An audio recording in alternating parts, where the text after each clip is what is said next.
La Tierra está habitada por millones de seres increíbles.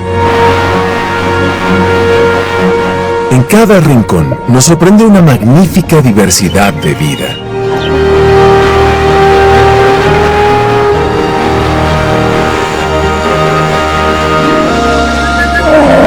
Cada ser vivo, con su forma, color, comportamiento e historia. La naturaleza que vemos hoy es el resultado de un largo viaje de evolución, de transformación. Una historia que conecta a todos los seres vivos del planeta. Como biólogo y fotógrafo de la naturaleza, viajo por el mundo para grabar a los animales más increíbles de la Tierra. Uno de los mayores espectáculos de la naturaleza está en el interior de una cueva de 90 metros de altura. 3 metros y 40, la mayor especie de caimán del mundo. Pero para comprender la verdadera esencia de la vida, no basta con observar nuestro presente. Con la ayuda de científicos, vamos a retroceder en el tiempo y hacer un viaje por el mundo natural, bajo la mirada de un historiador. ¡Me voy a atorar aquí! El tigre dientes de sable. En este viaje al pasado, a través de sabanas, bosques, mares y desiertos, les mostraré cómo surgieron y quiénes son los parientes de los animales más asombrosos que vemos hoy. Es en verdad fantástico estar junto a un mural tan hermoso como este, lleno de pinturas realizadas hace más de 10.000 años. Y descubriremos cómo la historia de estos animales transformó nuestro mundo. Acompáñenme en busca de Historias Animales.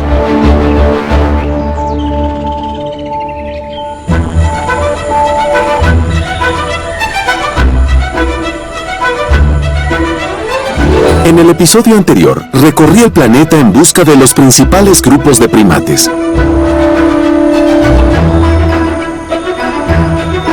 Estoy en el Congo, es un día muy especial. Por primera vez veo bonobos, uno de nuestros parientes más cercanos, uno de los primates más raros.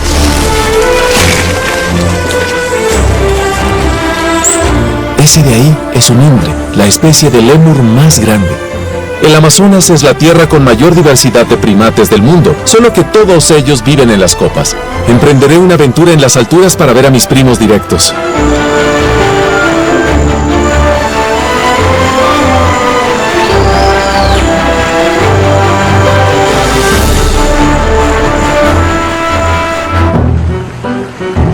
De montañas heladas a ciudades y selvas, descubrimos la inmensa variedad de animales que forman este grupo. Pequeños, grandes, gigantescos, carnívoros o herbívoros, diurnos o nocturnos. Pero ¿de dónde vino tanta diversidad para un mismo grupo?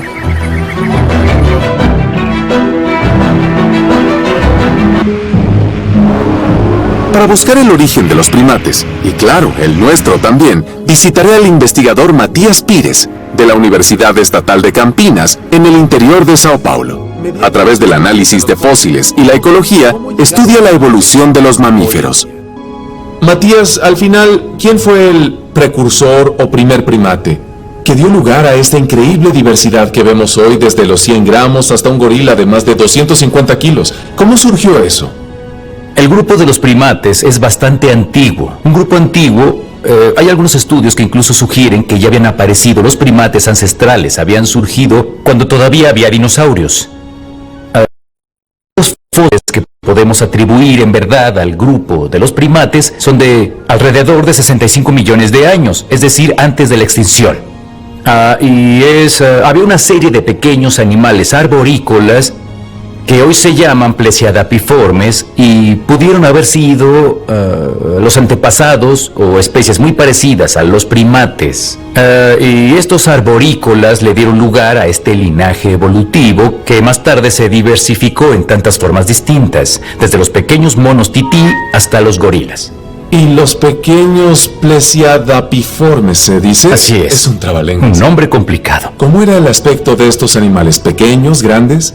Digamos que eran animales pequeños, arborícolas, por lo que tendrían las características morfológicas de los animales que viven en los árboles, con el cuerpo alargado, algo así como las manos y los pies con características para tomarse de las ramas, del tamaño de las ardillas o un poco más grandes. Empezaron siendo pequeños y después logramos esta diversidad increíble. Es algo interesante, este fenómeno de diversificación que ocurre y es relativamente común, sobre todo en entornos insulares. Tomando Madagascar, por ejemplo, todo indica que hubo una primera invasión de lémures que se pudo originar en África y a partir de ahí fue una explosión de diversidad. Hay más de 120 especies, siendo el indri la mayor de ellas con unos 15 kilos, pero si observamos la diversidad del pasado a través de los fósiles vemos una diversidad aún mayor de comportamientos y tamaños. Por ejemplo, el arcoíndris era un animal enorme que llegaba a pesar más de 100 kilos y por desgracia ya no existe, o incluso la especie que hoy conocemos como lémur koala, que es una especie que también se extinguió pero que llegaba a pesar más de 50 kilos. Eran animales grandes que existían incluso en el tiempo cuando los humanos llegaron a Madagascar y por desgracia, debido a la caza, a los cambios en el uso de la tierra para la producción de alimentos, esos hábitats fueron siendo modificados, la caza fue reduciendo las poblaciones y estas especies terminaron extintas. Es curioso cuando observamos la distribución de todos los primates. Por ejemplo, a lo largo de su historia, han habido muchos primates en Norteamérica, en el norte de Asia, en el norte de Europa, y hoy la diversidad de primates se concentra principalmente en el hemisferio sur, en especial en las regiones tropicales. Me interesa ese cambio en la distribución del grupo a lo largo del tiempo. Aparecieron allá y ahora dominan el sur, excepto Australia, porque nunca llegaron hasta allá, hasta Oceanía. A excepción de Australia, Australia nunca fue invadida por primates, ni colonizada por primates, excepto humanos. Excepto, justo. Pero los grupos se desplazaron en el espacio. Eso tiene mucho que ver con los cambios del clima, los naturales que se produjeron a lo largo de millones de años.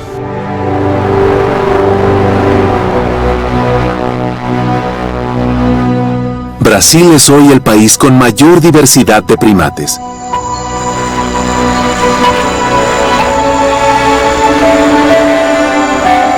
¿Cuál es el origen de esta inmensa variedad?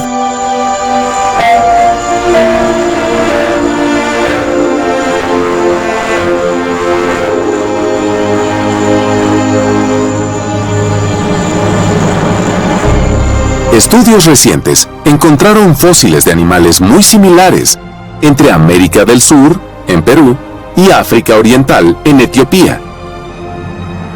El Perupithecus y el Protopithecus.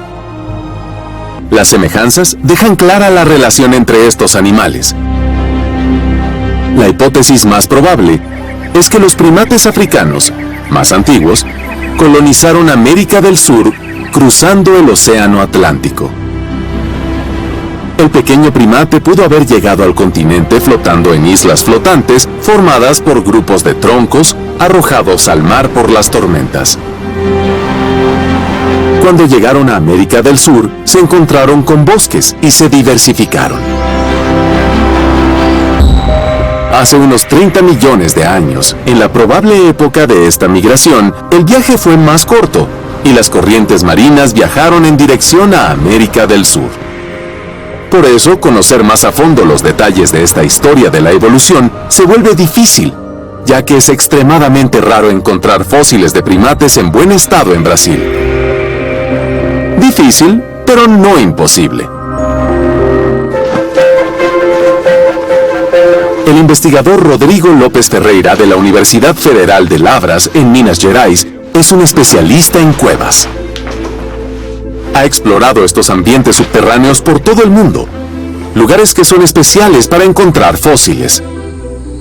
Las cuevas funcionan como verdaderos museos, gracias al agua que arrastra especies de los ambientes externos, depositando todo dentro de estos salones. En uno de ellos, hace muchos años, un animal increíble logró conservarse. Un animal que ayuda a entender la historia de los primates brasileños y que el propio investigador tuvo el privilegio de participar en su excavación. Me contaron que tú tuviste la experiencia increíble excavando tú mismo un primate, un fósil muy importante aquí en Brasil. Tenía unos 20 años más o menos, entre 19 y 20 años. Formaba parte de un grupo de expedición a la cueva y durante la cartografía los chicos acabaron descubriendo esos huesos. Nos lo dijeron en la expedición. Y al día siguiente fuimos al lugar y eran 2 primates, ¿sí? Y Vaya. Lo primero que nos llamó la atención fue su tamaño. Eran monos grandes. Y lo más sorprendente que estaban bastante completos, esqueletos prácticamente completos. Es muy difícil encontrarlos en este estado. Los pocos que hay en Brasil son básicamente fragmentos. Y luego el material acabó yendo a un museo y allá fue un objeto de estudio. Y la historia resultó ser mucho más interesante de lo que imaginábamos. Y hoy, con esta información que tienes después de investigaciones, estudios, discreción, ¿quién era? ¿A quién pertenecía este cráneo, ese esqueleto que excavaste cuando tenías 20 años? Lo que ese día tuve en mis manos fue un evento sin precedente. El único esqueleto conocido del primate más grande de América. El más grande de todos. Más grande que cualquiera. El más grande en la historia. Años después, este esqueleto fue estudiado por un equipo de estadounidenses y se registró como Cortellis coimbra philoe. ¿Y su tamaño? Mira, en términos de comparación, el mono más grande hoy en día es el buriki, que pesa como 12 o 13 kilos. Es un mono pesado. Es pesado, ¿no? Este animal podía pesar hasta 25 kilos. Eso es el doble de peso, lo más seguro el doble de tamaño. El doble de Era grande, enorme, el primate sí. más grande que vive actualmente en América. Ese era su esqueleto más completo, fosilizado de un primate aquí en América, así como fue el primate más grande jamás descubierto aquí en América. Y aparte del tamaño, ¿cómo lucía? Era un primate muy parecido a otros monos arborícolas que existen hoy en Brasil, como el propio muriqui. Sí. Tenía una cola muy larga, prensil, incluso creen que se desplazaba muy bien entre el suelo y las copas de los árboles. Y esta es una característica muy interesante porque se encontró en una cueva hoy situada en la Caatinga brasileña, que hoy es un entorno seco, estéril. Sí. Y la presencia del fósil en esta región ya indica cómo era el ambiente en el pasado, muy diferente del actual. Había un gran bosque húmedo donde hoy está la Caatinga. Me imagino tu emoción al sostener ese fósil de primate. Sí. Rodrigo, por favor, continúa excavando.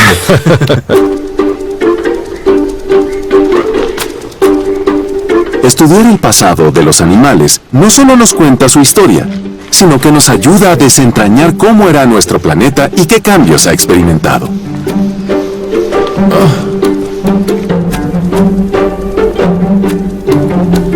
Fíjate en esos sedimentos, se talla con cuidado. Ahí puedes ver el resultado. Por eso hoy, estos fósiles se guardan con cuidado en los museos, como el de la PUC en Minas Gerais. Y tras años de estudio, revelaron cómo eran los primates de Brasil hace miles de años.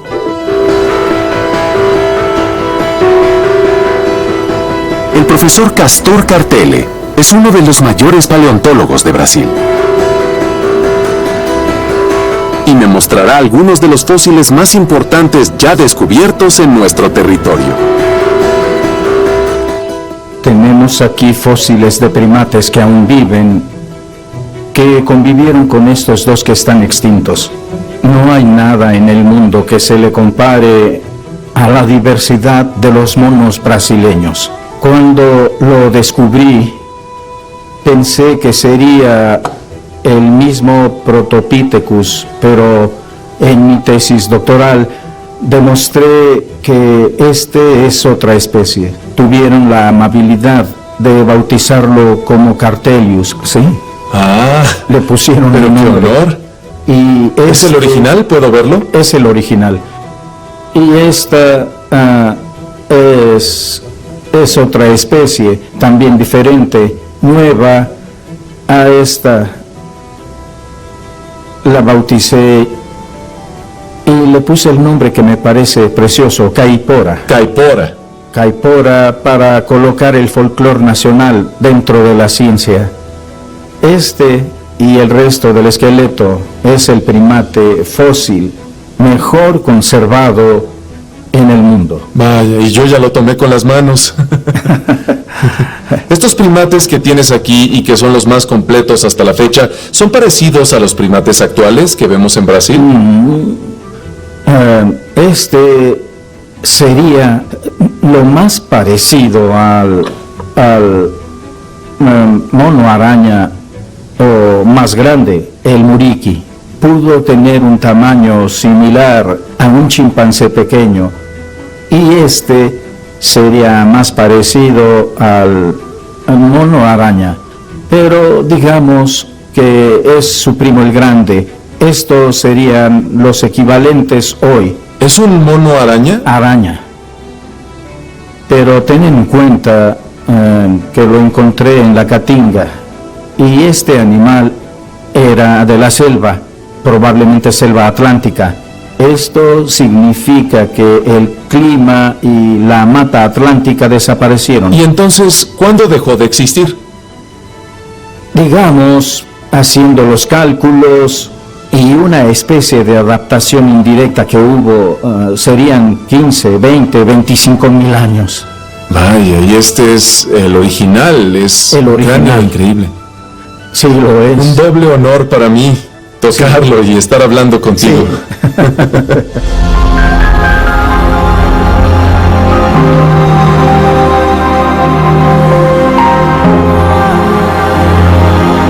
Pero los fósiles no son la única fuente de información sobre la historia de los primates.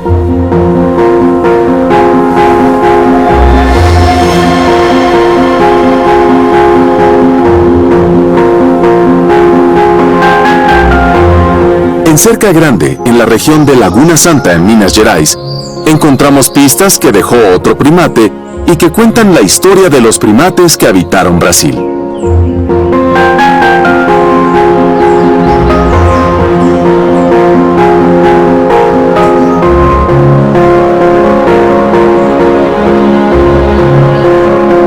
Esta vez, las pistas las dejaron nuestros antepasados, los seres humanos. Pinturas rupestres. Las dibujaron los humanos que habitaron Brasil hace miles de años. Fósiles en imágenes que muestran la historia de los primates nativos de América. Hoy es un día increíble para mí porque resulta que estoy junto a un primate de 10.000 años. Miren aquí, encima de mí hay una pintura rupestre hecha por humanos hace más de 10.000 años que representa cómo eran los monos de ese entonces. Y esta pintura muestra una característica única de los primates de América, que es tener la cola prensil, la cola capaz de enroscarse en las ramas. La cola de este primate de aquí está enrollada en alguna cosa.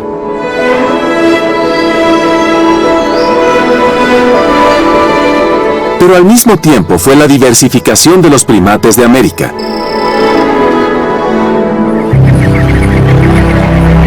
En el continente africano había otra historia que se desarrollaba.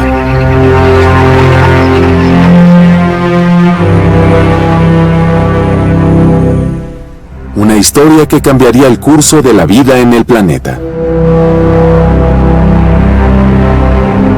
Nuestro propio origen.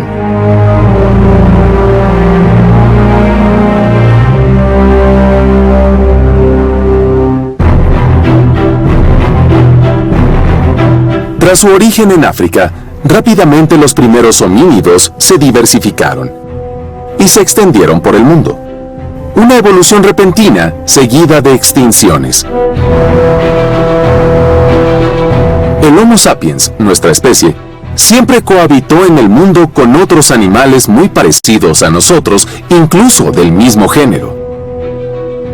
Llegamos a convivir con 5 especies diferentes.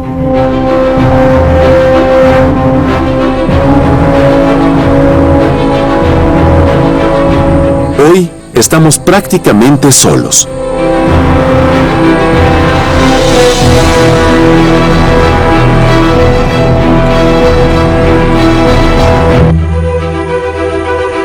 Los bonobos y los chimpancés son nuestros parientes más cercanos.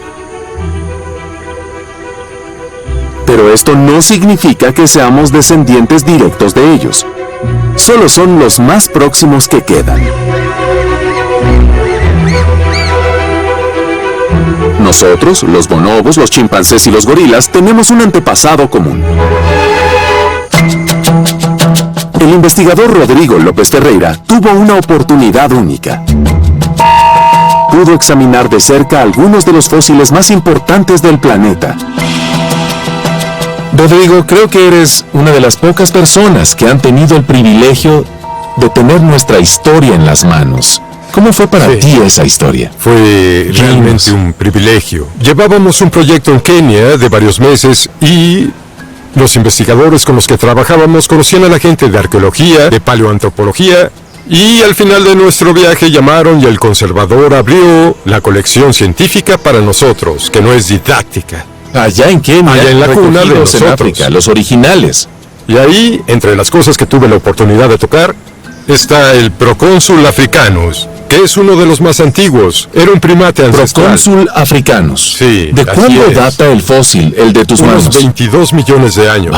Y lo que tenía en la mano era el holotipo, el organismo craneal que se utiliza, digamos, para describir esta especie. Wow. Y además de eso, tuve la oportunidad de tener en mis manos el Australopithecus, después fue renombrado Boisei. Y de Paranthropus boisei es un fósil en verdad hermoso. Este ya era un Australopithecus, un hombre semierecto, fantástico. Wow. ¿Hace cuánto? Unos 3 millones y medio, 4 Mucho millones. Más atrás en nuestro linaje. Ya era un organismo que se parecía un poco más a nosotros, ya iba semierecto. Sí. Ya no era un mono más.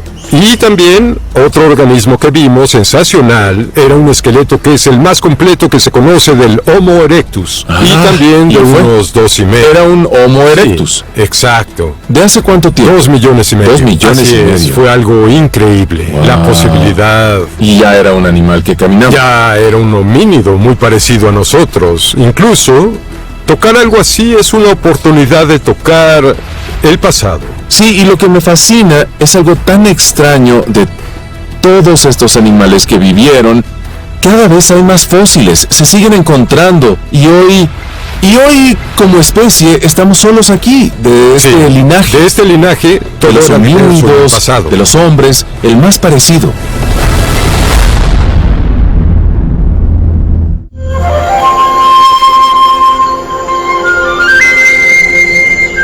Hoy los primates han ocupado el mundo, en especial las regiones tropicales.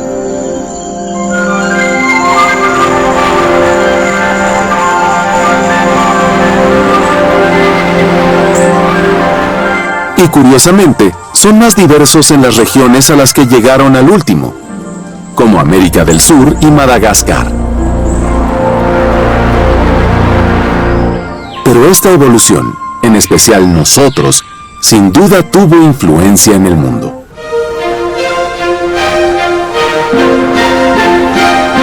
Los primates de América son todos arborícolas. Dependen de la vasta cubierta arbórea de los bosques del continente.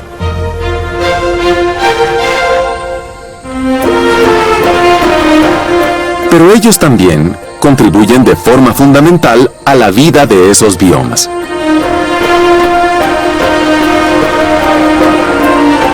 La mayoría de los primates tropicales son frugívoros, consumen frutos y al consumir frutos acaban consumiendo muchas semillas.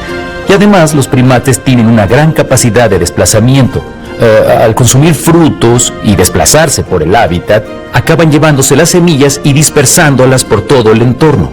Algunos primates escupen las semillas, a otros se les caen al manipularlas, y muchas veces se tragan las semillas y acaban defecando las mismas cuando ya están listas para germinar. Ellos son los grandes jardineros, plantadores de árboles en nuestras selvas.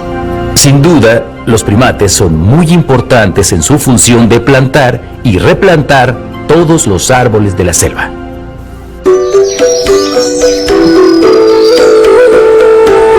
Pero investigaciones recientes indican que la relación entre primates y plantas es en realidad de intercambio.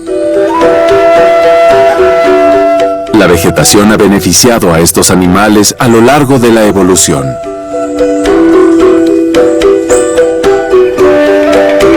Entre los cientos de especies de primates actuales y los extintos estudiados por los fósiles, aquellos grupos que basan su dieta en los frutos suelen ser más diversos, viven en una zona más extensa del planeta y tienen las especies que más tiempo han ocupado el mundo.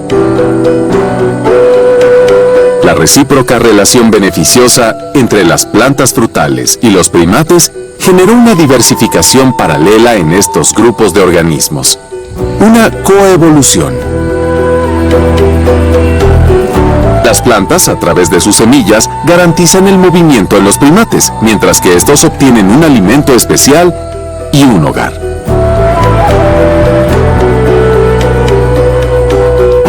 No es de extrañar que América del Sur tenga las selvas más ricas en plantas y primates del mundo. Aquí, plantas y primates van lado a lado. Y estos animales evolucionaron en América.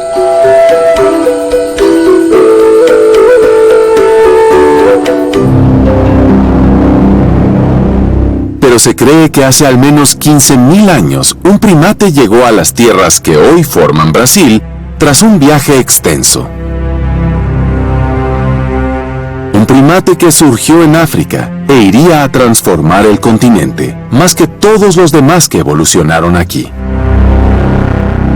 Y las pistas sobre esta historia las encontró el gran naturalista danés y padre de la paleontología brasileña, Peter Lund.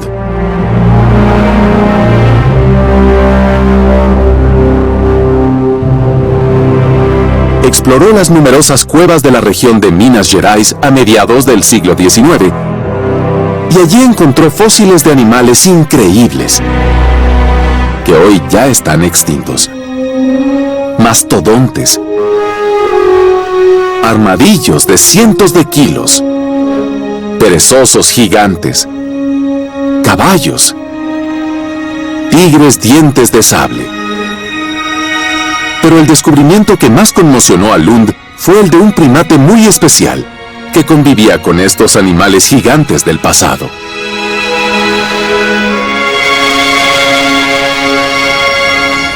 No tengo palabras para describir la emoción de estar en este lugar, porque fue aquí en 1843 donde Peter Lund hizo uno de los mayores descubrimientos de la paleontología. Encontró excavando en esta región cráneos de seres humanos en la misma capa juntos en el sedimento, con huesos de animales gigantes como el perezoso gigante y el tigre dientes de sable.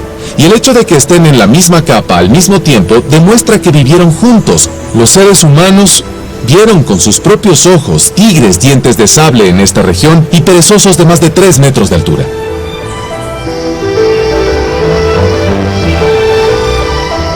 Esto descartó una de las teorías que habían seguido hasta entonces, que era la del catastrofismo, que tras un diluvio gigantesco que pudo haber matado a estos animales, llegó el ser humano. Pero no, ellos coexistieron, estuvieron en la misma época, en la misma era en que depositaron estos sedimentos.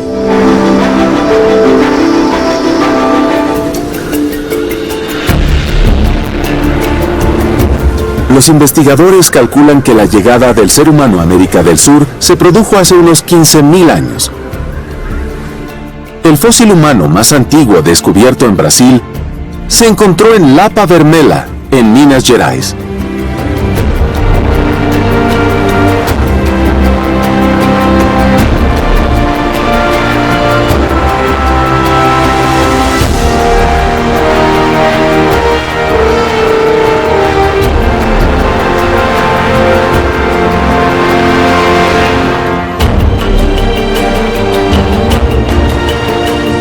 ¡Qué muro tan lindo!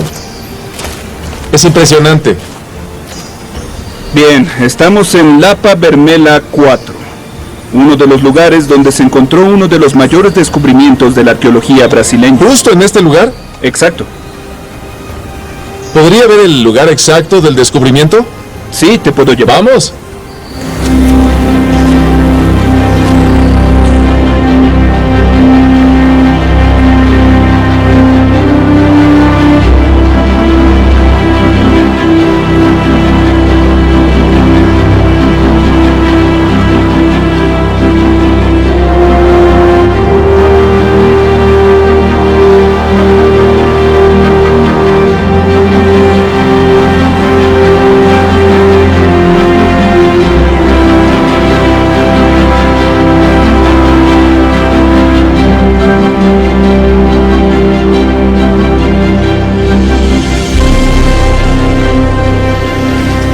Qué lugar tan increíble, Leandro.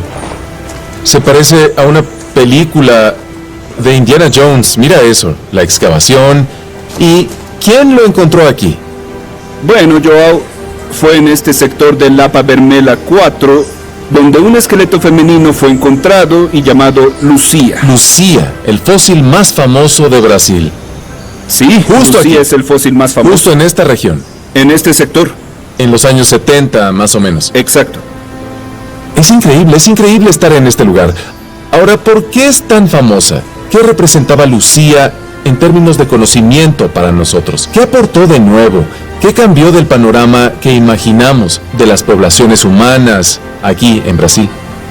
Lucía fue encontrada en extractos antiguos aquí de Lapa Vermelho 4 y esto demuestra una gran ocupación aquí en Minas Gerais ya en la época antigua. ¿Hace cuánto? ¿Qué tan antigua es? ¿Hace unos 50, 100 años? Para Minas, 50 ya es antiguo.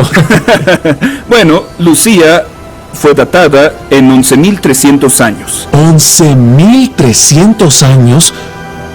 Hoy sabemos que fue cuando había animales gigantes, la famosa megafauna, dientes de sable, perezosos gigantes, y Lucía estaba viva en aquella época. ¿Cómo se sabe? Aquí mismo en Lapa Vermelha hubo un hallazgo de 3 garras de perezoso gigante localizadas en una capa de 9.500 aproximadamente. Y por lo tanto, aquí en este lugar, Lapa Vermelha 4, se comprobó que fueron contemporáneos la megafauna y el hombre de Laguna Santa. ¿Y cómo era Lucía? ¿Qué sabemos de ella hoy? ¿Cuánta información? Vamos, ¿es la primera brasileña? Sí, digamos que ella representa a un grupo muy antiguo que vivía en Brasil, que en la bibliografía antigua se llama los hombres de Laguna Santa. Y sabemos, por la naturaleza de los huesos y por el estado de conservación, que Lucía debió morir entre los 20 y los 25 años. Murió joven. Murió entre los 20 y los 25 años. Entre 20 y 25, murió joven. Y viendo su cráneo, estudiando los detalles, puedes obtener más información. Me imagino que la forma del cráneo, o los dientes, o algo así. Lo que vemos interesante en este grupo cultural es una gran influencia de las caries. La salud bucal de estos grupos era muy precaria. Y esto llama la atención de los investigadores porque los grupos de cazadores-recolectores, como es el caso de Lucía y todos sus contemporáneos, cazaban animales, recolectaban vegetales, pero la dieta era básicamente de carne. Sin embargo, el hombre de Laguna Santa presentaba una elevada incidencia de caries, lo que a su vez indica un consumo de vegetales mucho mayor de lo esperado.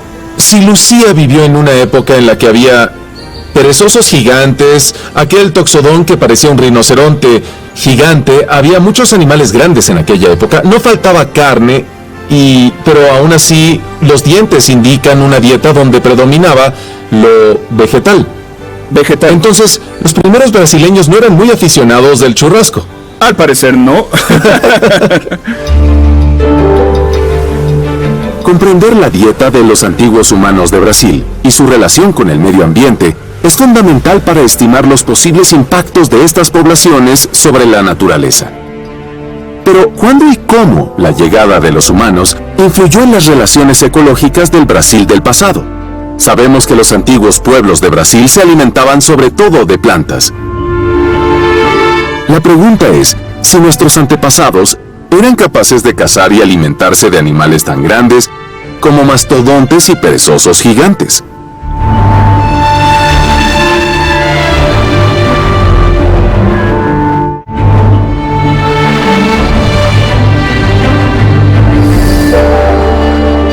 Esto es un número de un animal que se llama perezoso gigante. Este hueso de aquí equivale a este. Un animal grande. Es un perezoso. Un perezoso. Entonces, ¿qué ocurre? Esto era un número. Y aquí hay cortes limpios, no por golpes, ni aplastamiento, ni nada de eso. Y aquí en este lado hay una... así en escalera. Cortes muy secos y rectos. Sí, era algo así, así, así, así, así. Hay unos 6. Y acción así. Humana. Sin duda alguna, es imposible que esto se haya hecho por desgaste o algo así. Dices, podría haber sido un animal, pero este tipo de desgaste, este tipo de corte, también en un animal con los caninos o quizás con los incisivos, se pudo hacer, pero las marcas de los incisivos son así. Entonces es muy diferente. Eso es señal de que el hueso aún estaba fresco cuando los roedores roían aquí. Así es. Un ser humano se comió a este animal, le cortó la carne, dejó el hueso con el resto de la carne y la rata Entonces terminó la rata abajo. fue y aprovechó al menos de la parte. Puede que no hubiera samba, pero quizás había churrasco. Esa marca en un fósil, eso aporta mucha información y demuestra que los seres humanos convivieron con estos animales, se alimentaron de ellos. Está más que demostrado. Y estos hombres, nuestra especie, el ser humano, afectó a esta fauna. Hay 3 teorías sobre las extinciones de 10.000 años atrás. Hubo un corte, desapariciones grandes, como si hubiera sido una pandemia, grandes enfermedades que se propagaron entre los animales, o bien por el clima.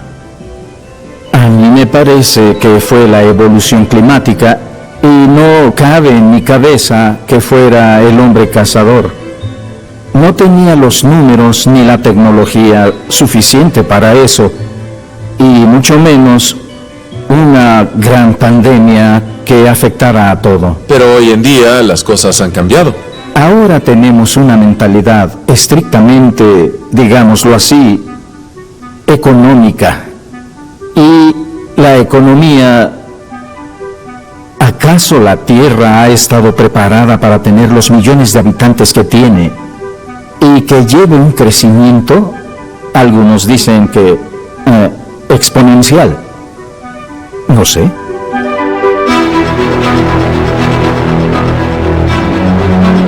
Somos primates versátiles y el hecho de que trabajemos en grupo tiene un gran impacto en el medio ambiente.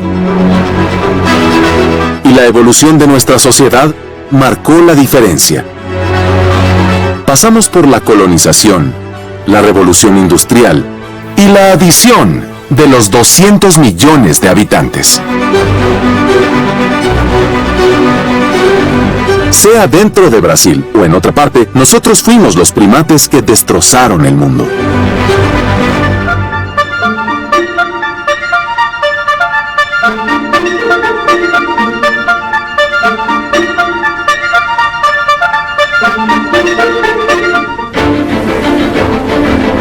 Y ese fue uno de nuestros impactos más marcados en la fauna. Fragmentamos las zonas verdes y en muchas regiones lo que queda son como islas con vegetación natural. Aquí en América, esto causa graves problemas a los primates que solo viven en los árboles.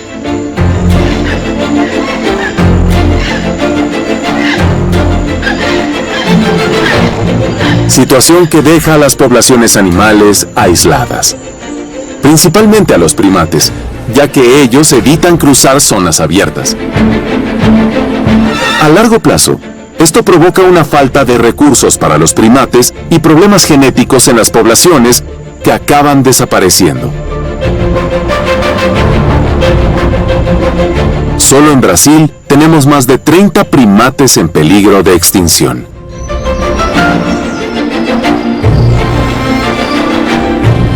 ¿Cómo podemos garantizar que nuestras acciones no acaben con las posibilidades de vida de otros primates?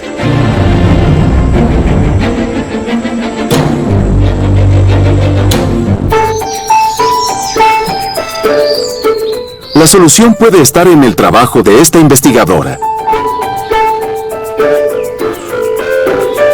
La bióloga Fernanda Abra dedica su vida a crear puentes entre entornos naturales separados,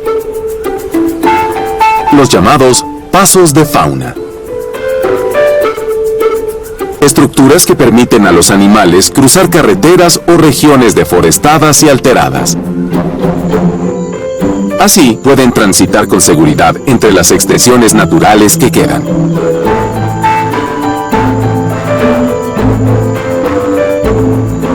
Y dependen en gran medida de bosques en buen estado de Para ello, conservación. Fernanda necesita observar la fauna de las distintas regiones de Brasil y entender sus necesidades. De esta forma, ella consigue diseñar pasos que respondan a las características de cada especie. ¿Cómo es diseñar un paso de fauna para los primates aquí en Brasil? ¿Es diferente de un paso de fauna convencional? Ah, por supuesto. La regla número 1 en Brasil, cuando vamos a establecer un proyecto de paso elevado para la fauna, es que los animales sean arborícolas. Estos primates brasileños son muy dependientes del cielo forestal, como el mono araña, el mono lanudo gris, entre otras especies. ¿Cada animal tiene un tipo de puente diferente? ¿Qué es importante saber para poder realizar correctamente estos cruces?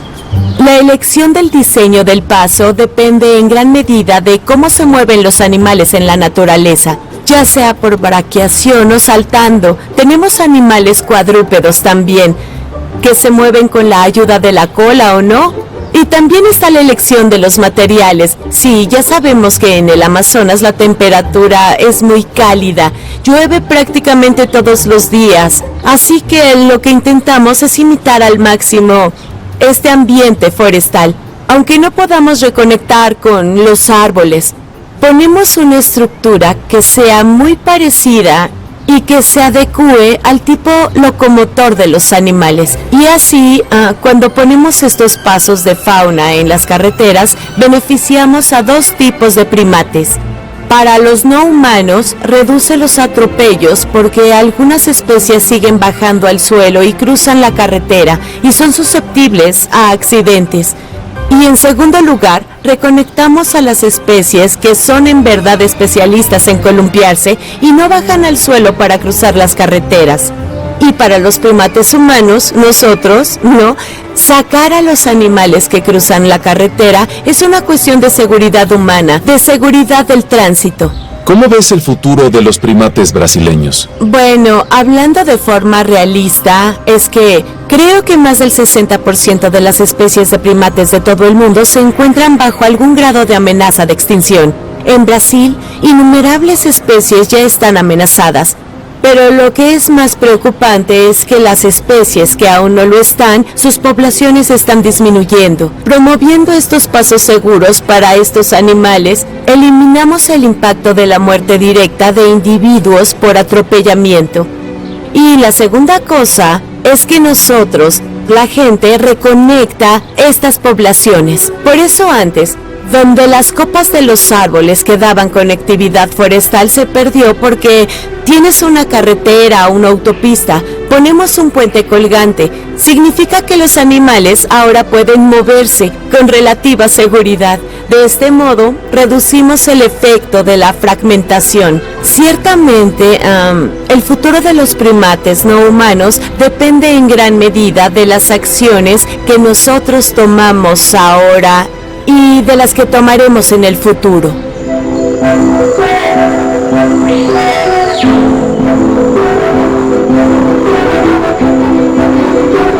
Nuestros primates son únicos y son símbolos de nuestros bosques superdiversos.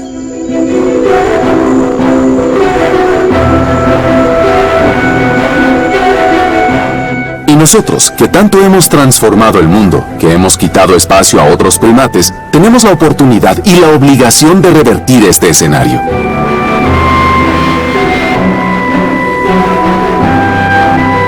Todo para garantizar que el futuro de los primates sea el futuro de este conjunto de diversidad, y no de apenas una sola especie.